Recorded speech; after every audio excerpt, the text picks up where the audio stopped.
Good morning, everybody. It's Craig Studnicky. This morning is April the 30th, 2026.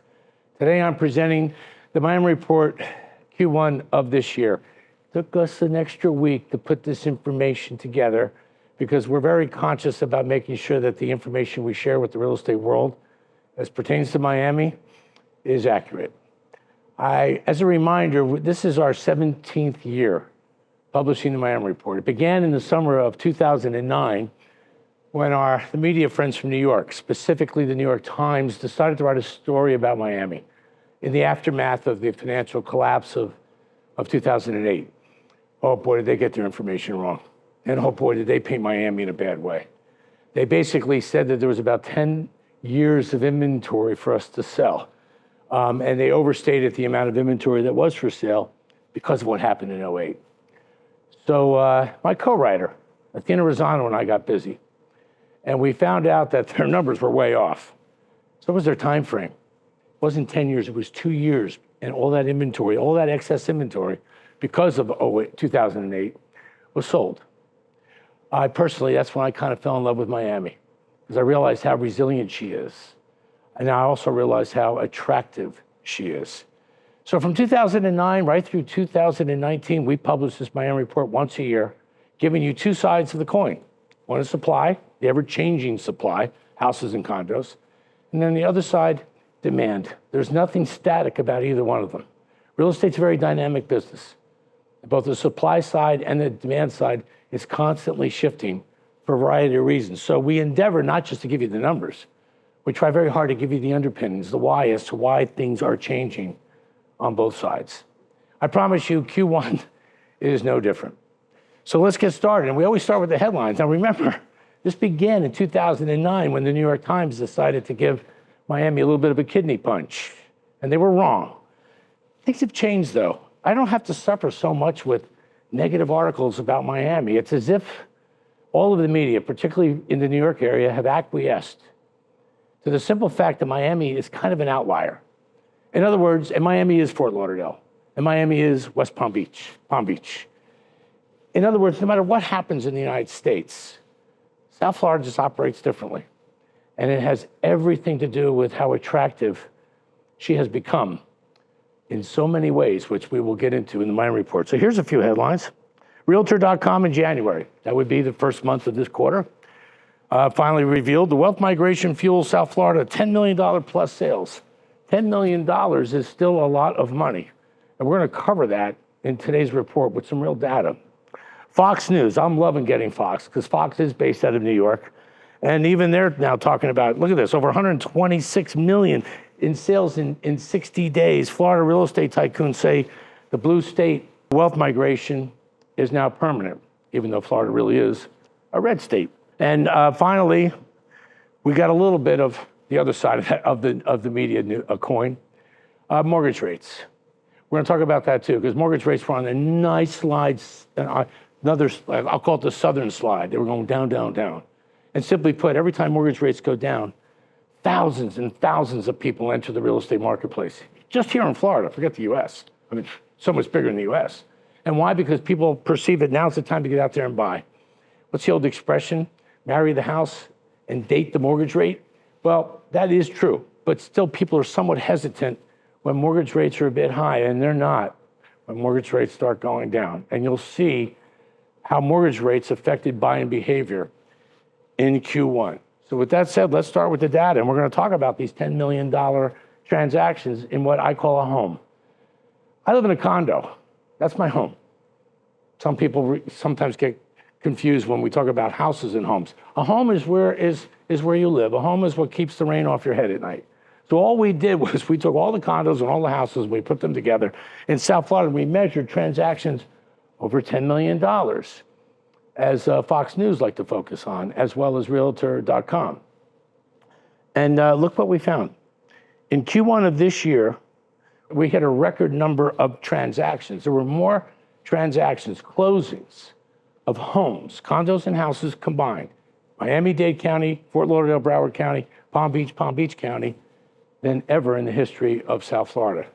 Speaks a lot to not just the population migration, but the wealth migration. But the buyers have raised the bar. We also focused on transactions over 30 million, another record. These are, again, condos and houses. I can assure you if they're condos, they're either on the Atlantic Ocean or the Intracoastal, perhaps Biscayne Bay, but certainly water. Houses could be in lots of different locations, but once again, another record of homes, condos and houses over 30 million. Again, the bar got raised because the buyers have raised the bar, showing you what happened over 50 million. Now, most of these are houses, but nevertheless, condos are in there too. And then while the number is only 6 for January, February, March, not for a whole year, for just one quarter, it's still a new record. It still speaks very loudly to the underpinnings of not just the population gains, but who is inside those population gains. Now that's high-end real estate that sells to wealthy people, and many of you probably realize they don't need a mortgage, Craig. They've got cash. They're wealthy people. They're the top 1% of the world. You got a point. You got a point. So therefore, if you would think that most of the houses and condos, say starting at 500,000, would be affected, and we would have seen a diminished velocity of sales in Q1 of this year compared to other Q1s. We're only comparing Q1 of this year to Q1 of 25, 24, 23, 22, et cetera. We're doing apples and apples comparisons to give you perspective of how this particular business quarter has behaved compared to previous in this decade. Well, let's look at houses and condo. Oh, these are mortgage rates. Well, so I was starting to talk about mortgage rates. And look what happened last summer. Mortgage rates began their downward southerly slide. About a year ago, it was close to 7%. And by the end of the year, look what happened with this graph. It hit just a little bit higher than 6. It went down by nearly 100 basis points. That's a big deal in the mortgage world, a big deal. And the buyers responded. And it continued its southern slide, down, down, down, right up through March. But look what happened as of the end of February, call it March 1. Mortgage rates hit 5.99%. We haven't seen mortgages below 6% in 3 years. Finally, we're going down. And more buyers hit the marketplace. You'll see how it affected both houses and condos starting at 500,000. Forget 10 million, 30 million, 50 million, what most normal middle-class people can afford. Yeah, but then in the end of March, it hit 6.65%. Big spike in 1 month. Well, we have a war going on in Iran. The Iran conflict caused the financial markets to get skittish, including the bond markets, which very much affects mortgage rates. And that's where we wound up as of the end of March. Today, we're at like 6.3. It's trying to go back down, but it's being held back by this conflict in Iran. And as soon as that gets finished, I am sure you're going to start to see, again, the southern descent of mortgage rates.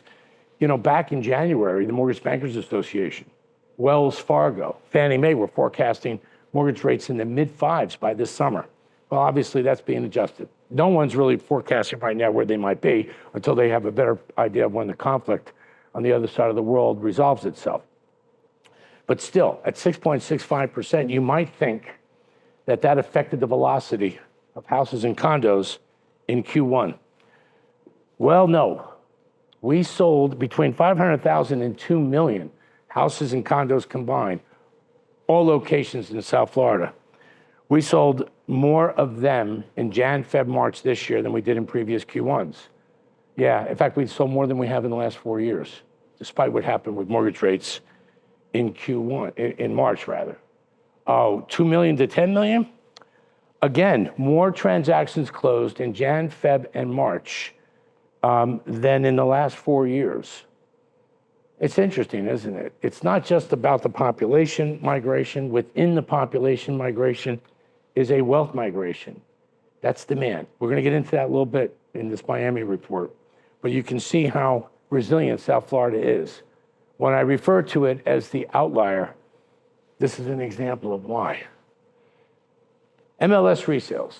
I have learned in my 45-year real estate career that it is the resale market of houses and condos that dictate where the real estate industry is going in terms of sales. It's not the other way around. It's not. When the resale market, in our case here in South Florida, we call it MLS, multiple listing service. When the resale market is active, pre-construction is right behind. When the opposite is true, pre-construction tends to get a little slow.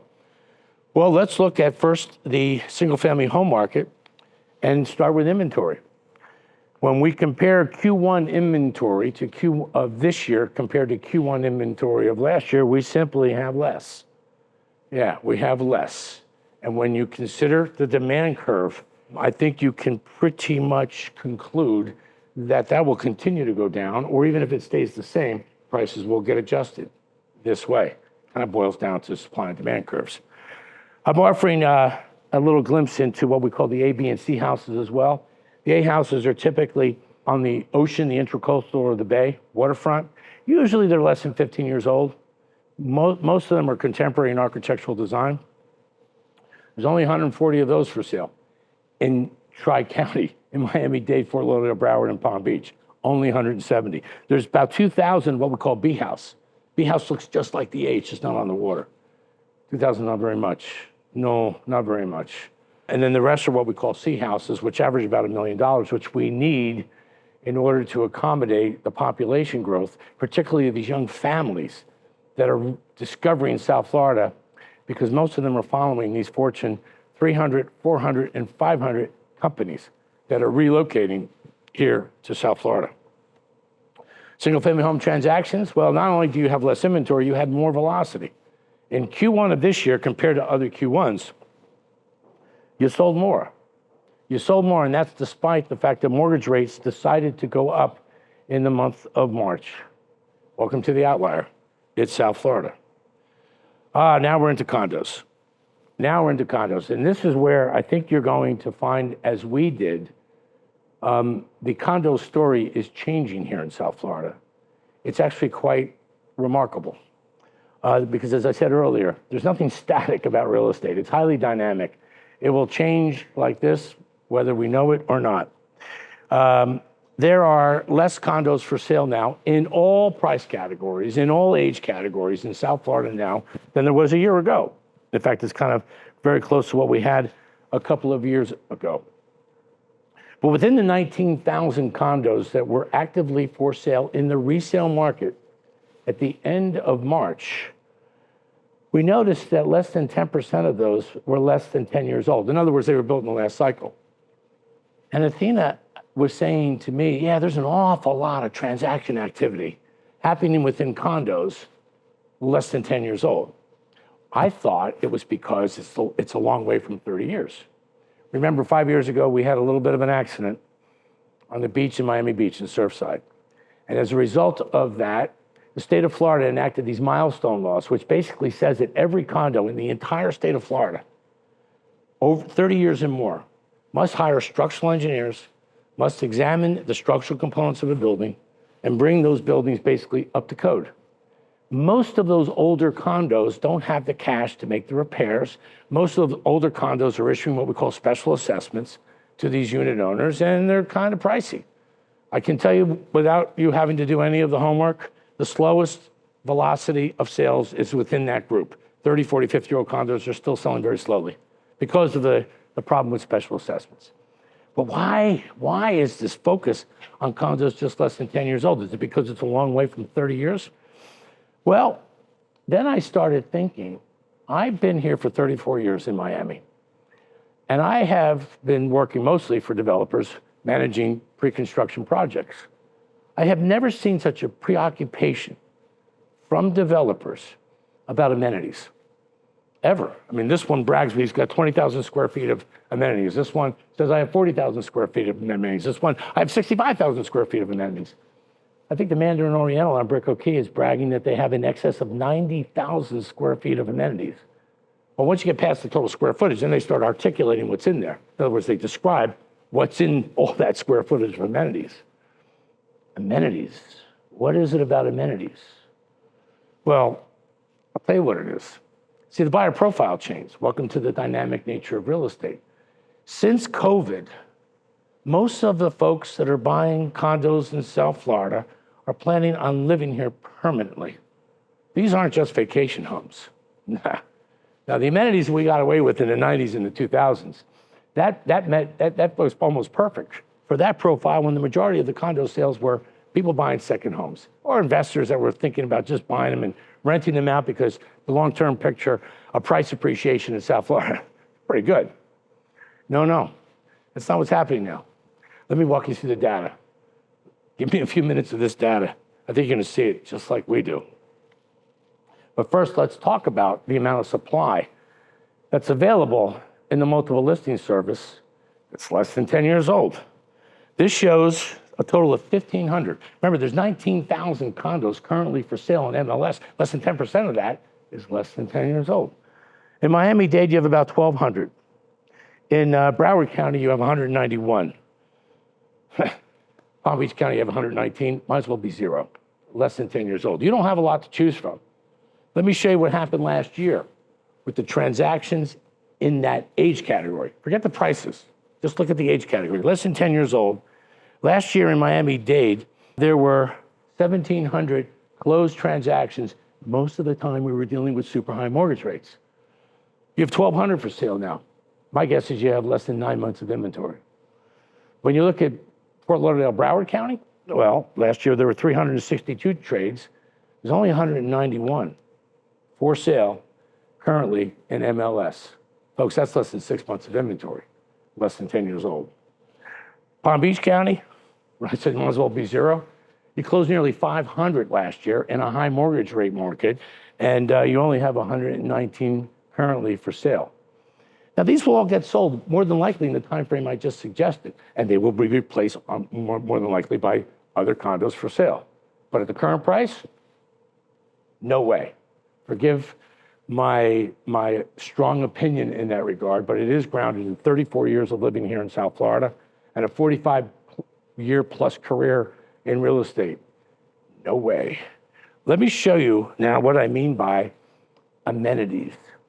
It's the buyer profile that's changing the story. You see, for those of you that are kind of new in real estate, please take this veteran of real estate's word for it. The buyers take you where they want to go. It's not the other way around.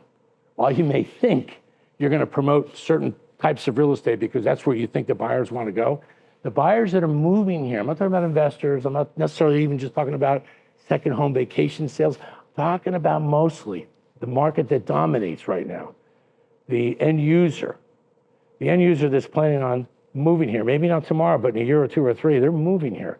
They're going to trade their California, New Jersey, New York driver's licenses into a Florida driver's license, just like you and me. Yeah, they are taking us where they want to go. And amenities seems to be the magnet that's drawing them. Remember the old days of location, location, location? Well, that still matters. But when you see some of the data I'm about to present, it's not just about location, it's also about architecture. It's location and architecture. Let me show you. Athena did this research, and I find this very compelling. I think you will as well. From 2000 to 2010, 20 years ago, the average new condo had approximately 8,000 square feet of amenities. A pool and a gym and a pool. That's all it was. That's all you needed. It's all we needed. In the last cycle, however, the average new construction condo averaged 25,000 square feet of amenities. And I will tell you, I do remember in that last decade, we were getting more and more people wanting to relocate to South Florida 10 years ago than we did 20 years ago. That's for sure. The additional square footage, children's playrooms, owners' lounges. We didn't have gyms, we had fitness centers with spas, and we had magnificent swimming pools as well. Sometimes we even threw in an indoor swimming pool to match the outdoor pool. But the main takeaway here is you had a total of 8,000 square feet of amenities. 20 years ago, it increased to 25,000 square feet 10 years ago in the last cycle. Now you're up to 50,000 square feet of amenities. When you look at the brochures, the marketing materials of all of the new condos that I call the traditional condos, not necessarily the short-term rentals, the traditional condos that people see themselves wanting to live in when they ultimately move here. 50,000, it doubled. It simply doubled. Now, what's in that? Well, you don't have a gym or a spa. You have wellness and rejuvenation. So many of the folks that are moving here are from my generation, the baby boom generation. And perhaps there's a Peter Pan in all of us. We want to live forever. We want to stay young forever. And this helps to extend that attitude. We've got not just state-of-the-art fitness centers, we've got red light therapy, cold plunges, cryptotherapy, beautiful spas. Many times they're hammam spas. Yeah, we're going to keep our bodies fit in the hope that both the body and the mind follows the body. These are very important amenities. You know, in short, what everybody seems to want is an all-inclusive condominium community. In other words, once I park my car, I really don't need a reason to leave because everything that I could ever want in my home is there. It's in a condo, and it's in a new condo. The entertainment and business leisure. I want to leave my apartment for a couple hours and go down to the business center. Maybe I want to have a meeting in a small conference room. Maybe I just want to go in a little cubicle and have like that WeWork experience where I get to do emails and bang out a bunch of phone calls privately without any distractions and interruptions. That's part of what's going in as part of the amenities that's going into all these new buildings. Children's playrooms? Well, yeah, they're children's playrooms, but it's as if they've been designed by Disney World. I mean, they're fantastic for these kids. Personal note, I've been blessed with 6 grandchildren. When they come and visit me in South Florida, I take them to my children's playroom. And they like to hang out with the other little kids from my neighbors. Little people, they like little people. Kids like hanging out with little kids. And the children's playrooms that are being designed today, they're fun. And of course, there's the business center I just referred to. And then there's outdoor leisure. Well, it's not just a swimming pool anymore, no. They're poolside cabanas. There's Zen gardens. They're paddle and pickleball courts. I'm a golfer. I mean, inside now, I forgot to mention, there are a lot of folks who are adding virtual golf. Virtual golf. Gosh, that's so tempting to me too, because heck, I could go down on a rainy Saturday and invite a buddy of mine over with a bottle of wine, and do my best to kick his butt inside my own condo with virtual golf. I can do that now. New construction. You know, it's always been our focus in the Miami Report to focus on the traditional condos, because that's the inventory that we so desperately need in order to accommodate the population growth that we're experiencing. It's a genuine population migration, and everyone in the world seems to be discovering South Florida. At Q4, we identified 155 projects being developed just in Miami-Dade and Fort Lauderdale, Broward County. 155. Well, that now has grown to 166. All these different colors. The blue color, the 16,198, represented by 51 buildings. Those are the short-term rentals. That's investment-grade real estate or little tiny pied-à-terres. I don't focus on that in my Miami report because, again, I try to talk about the kind of housing that we need in order to sustain the population migration of people who are planning on living here for the rest of their lives. That you find in traditional condos. In the 17,839 that are in development, represented by 115 buildings. And as you can see from this graphic, we do our very best to distribute it into various geographical areas here in South Florida, where you will find those projects. This is one of my favorite slides, also a favorite slide of a friend of mine named Esther Jimenez.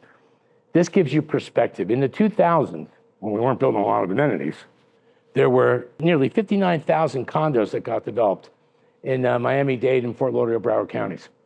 Too many, but they all got sold. Everybody lived happily ever after, and we moved on. In the last cycle, we built nearly 20,000, and I think I've said this before. Athena and I have done the math. In order to accommodate the population growth from 10 years ago, forgetting second homes and forgetting investor sales, that's how many we need to build in order to accommodate that population growth every 10 years. In this cycle, we're getting close. We're almost at 18,000 traditional condos in development. The problem is only half of those are actually under construction. And I know, as I've mentioned before, when I first moved here 34 years ago, a 20 to 30 story condo was called a high rise. No one's building those anymore, hardly anybody. No, they're 50 stories, 70 stories, 80 stories, 100 stories. There are a couple developments that are less than 30, but only a few. The land prices are really, really high. And it's forcing developers to go vertical, really vertical. They take time. You could build a building that's less than 3 years old in 2.5 years. It takes at least double the time to build something more than more than 50 to 70 stories, at least double the time. So we only have 9,600 that are under construction, and here we break out when they're going to get delivered. Yeah, folks, we still have a supply problem, especially when you consider how the buyer profile has shifted and how much they want amenities. They want these complete experiences. These condos are in MLS now. They're less than 10 years old. They're going to get gobbled up fast because we're only delivering 1,300 of the newer traditional condos this year, followed by 1,200 next year, followed by 1,600 in 2028. We're not going fast enough because there's no stopping the population migration, at least nothing out there that appears to slow it down. And as I just pointed out in this slide, this is not a sales problem. Almost 70% of all these condos are sold, the stuff that's in development. Now, it's not a sales issue, it's a manufacturing production issue. A lot of developers are waiting for interest rates to come down because they do take a long time to build these buildings. The interest carries heavy. So if I can get a lower interest rate, I can afford to build a building at the prices I sold those condos to, because it does take a long time to deliver. This is not South Florida 10 years ago. This is not South Florida 20 years ago. It's dynamic. Real estate is dynamic as it is. South Florida makes it even more so. So what you have is this population explosion that's caused developers now to create emerging markets. I'm going to start with the design district. Before COVID, before 2020, the downtown core was considered Brickell, downtown Miami, and Edgewater. Maybe Midtown and Wynwood in there too. But the three dominating neighborhoods were Brickell, downtown Miami, and Edgewater. Well, when a lot of folks from all over the United States relocated here after 2020, Brickell was the address they wanted to go to. But they also wanted to see Biscayne Bay, those blue turquoise waters that we love so much. Getting a little hard to see that on Brickell. It's gotten a little crowded. It's getting very dense. So the Americans that came here after 2020 discovered Coconut Grove. Yeah, there they could get those beautiful views of Biscayne Bay. And what they basically did is they expanded the downtown core to the south to Coconut Grove and to the north to the design district. Yeah, now the design district is offering high-end condos for sale with beautiful views of the bay and a beautiful vibe in a neighborhood called the design district. Then there's North Bay Village. North Bay Village is a series of 3 islands between Miami Beach and Miami. Yes, a series of 3 islands. An island between Miami Beach and downtown Miami. That by itself sounds so romantic. The biggest developer players in South Florida have discovered North Bay Village. There they are, and everyone's developing. Then there's Hollywood Beach. Kind of a similar story to North Bay Village. It's not an island, but it's sandwiched right between Aventura and Fort Lauderdale. Price is significantly less than anything you'll find in Miami. And like North Bay Village, the biggest real estate players with the best track records in South Florida are there. And then last but not least, Pompano Beach. I kind of laughed at this one myself because I sort of ignored Pompano for the longest time, and it's a beautiful, quiet beach community sandwiched between Boca Raton and Fort Lauderdale. In the words of George Perez from Related, how could it miss? Related happens to be the biggest player up there, but there are other players up there as well. It is a great value at the moment, and it's another one of these emerging markets simply reflecting the need to create these new markets, these new neighborhoods, because there doesn't seem to be any stopping the population growth of South Florida. Now we close with demand. This is the other side of the coin. In December, we showed you this. We showed you a new record from 2025. This was given to us by the U.S. Census Bureau. Basically, we had 1,350 net population gain in the entire state of Florida last year. South Florida gets about 1/3 of that, but nevertheless, a new record for the state of Florida, right behind Texas. Texas grew at 1,450 people a day. We're right behind them. Number 3, North Carolina, they grew by, 270, 280 people, net population gain every day. But all due respect, it doesn't really matter. It's all about Florida and Texas. No state income taxes in both states, both friendly to capital, friendly to entrepreneurs and businesses that want to relocate. They both have that in common. You could fit 4 Floridas inside Texas. That's one big difference. Texas is a big place. Florida, we're bordered to the east by the Atlantic Ocean and to the west by the Gulf of Mexico. We are a peninsula surrounded by water. And we are the second fastest growing state by population in the U.S. But then there's this. This is information that was published just a couple of weeks ago by the IRS. They calculated the amount of billionaires that have relocated to different states since 2020. This is from 2020 through 2024. It basically shows that Florida has attracted individual taxpayers that per their tax returns are representing close to $21 billion in high-end wealth migration individuals. Texas was a lot less, close to $5 billion. So yes, on one hand, Texas has the highest daily population gain. We'll concede that. We're that far behind them, but we'll concede that. But in terms of wealth migration in the entire US, now Florida owns it. In my last Miami report in Q1, I invited my friend Anna Bosevich to join me. She produces a report called AnnaAnalyticsMiami.com, and she's been studying this wealth migration way before I got there, way before anybody got there. And in my last Miami report, she said, Craig, you're in year 5 of this wealth migration and what she has determined through her own analytics to be a 20-year run. This information popped up a few weeks ago from the IRS, which basically says Anna Bosevich is spot on. The wealth migration to South Florida is indeed real. And it's exemplified by this next slide. It was a couple of years ago that Ken Griffin, the CEO of Citadel, who uprooted his entire organization from Chicago, relocated them to Miami in right during COVID, 2020, 2021.